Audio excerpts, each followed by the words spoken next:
Hey guys, welcome back to the channel. This is going to be a video covering 3 new Hall effect boards that have all been well regarded. I'm not going to spend a lot of time on all of these because really from a performance perspective, you could go with any of the 3 in this video and be feeling at a very well performing level.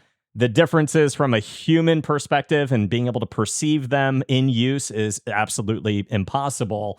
But each of the 3 come with different things out of the box, different typing feels, gaming feels, different switches, and an overall aesthetic, of course.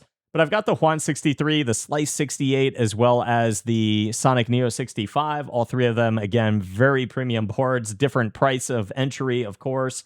But the Huan 63 is the only magnesium board in the video, and the only magnesium board that I've actually ever owned.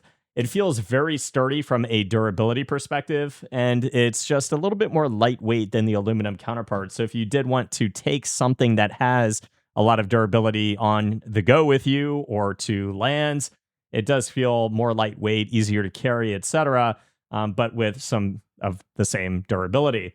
I think it's a very clean looking board, and you can see the different screw points here on top. You can actually modify the board if you want to get rid of some of that design. Or if you want to 3D print, for instance, your own designs here, you could actually do so. And it's cool because the RGB really does shine through on these entry points on the side of the board, the front of the board, and of course the top of the board. One of my favorite things actually is that it does have a dual layer RGB on each switch. It has a north facing RGB as well as a south facing, and it's a very bright, and it does offer a whole wide array of different RGB effects with that dual layer that you just don't see on other boards. And I do think it just really pops and adds another level with that dual layer, especially given the fact that you have these translucent keycaps. What I will say about the keycaps is they do feel very durable and they feel good, but they are on the bit more of the slippery side. In comparison to the keycaps that we saw on the Hex 80, the top layer does feel a little bit smoother and less grippy. So keep that in mind. If you do like a grippier surface on top, it is a little bit out of the box, a little bit more smooth and slick than some keycaps. What I will say, though, is the caps installed on these Gateron Starlight switches, there's just a tiny bit of wiggle. If you push down hard, side to side, a little bit of wiggle there. But they do feel the smoothest of these switches on the downstroke out of every keyboard in this video. Exceptionally smooth on the downstroke, very clean feeling, and then a really nice responsive pop when you hit that FR4 plate. So some very good materials and really good layers here on the Huan 63.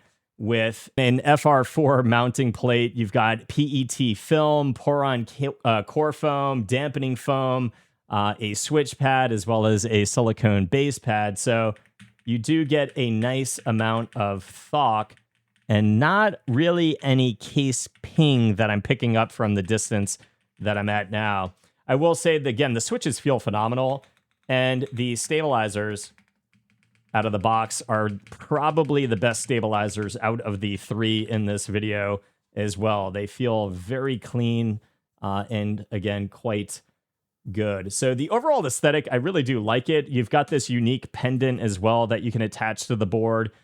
Each of them matching, whether you get it in white, pink, or black. Not something that I'm going to add to the board myself, but definitely a very unique look here on the Huan 63. I'll give you guys a little sound test here, but I think it feels and sounds just, again, think like really fast feeling, really smooth, and almost like a little bit softer on the downstroke than something like the Slice 68 and the Sonic Neo in this video. I think the best typing feel and gaming feel out of the 3 personally.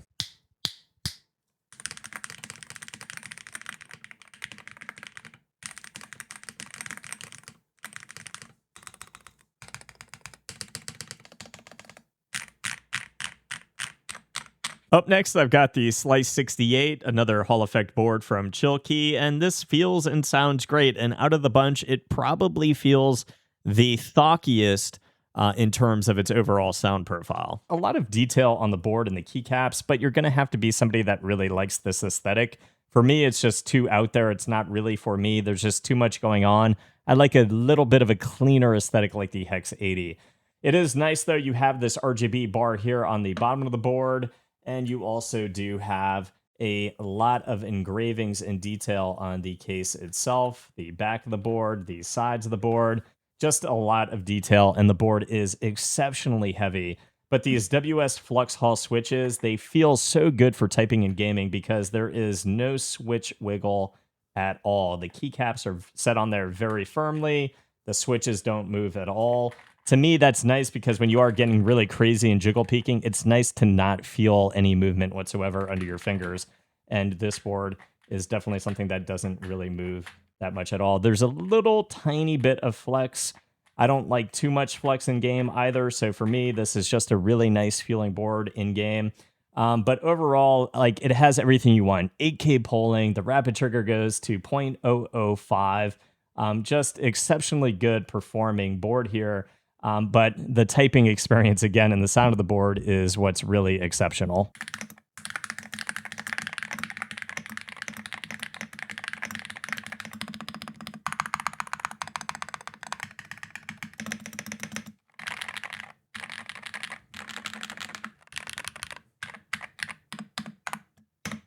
I've got the QWERTY Key Sonic Neo 65. This is a really nice board. It comes with the new Owl Labs Nova HE switch, which is this blue switch that you can see through these translucent caps that I added to this board. These are from KBD fans. But overall, like, the RGB and like the effect from the switch is just like the one that we saw from the Hex 80 that I recently reviewed. But the board sounds and feels quite nice. It is a gasket mount, and it does have a little bit of flex. It doesn't really flex like where you're pushing, but it kind of all comes down together. So it's a pretty like dispersed flex here as you push down. It is a silicone gasket, and those Owl Lab switches sound pretty great with the board. Overall, it does have a nice typing experience, but I do prefer the switches on the Hex 80. The stabs are pretty nicely tuned. The spacebar, I would add maybe a little bit of lube over to the stabilizers. But overall, the performance and the aesthetic here is fantastic. It's a very heavy CNC aluminum board, and on the backside, you can see the weight as well. Looks really nice, has a nice little design to it here. Sonic Neo branding. This is the sand gold color that kind of comes off like in different lighting as kind of a rose goldy or a kind of silver-ish looking board. The default caps are nice, but I did want to just have a little bit of a different aesthetic than my Hex 80. So a lot to like about this board. The performance is absolutely phenomenal, and overall, like, the quality here really matches the Hex 80. Because I already have so many boards kind of in this size, and I don't have an 80, that's really the only reason why I am sticking to the Hex 80 in comparison to the Sonic Neo. But let's give you guys a sound test.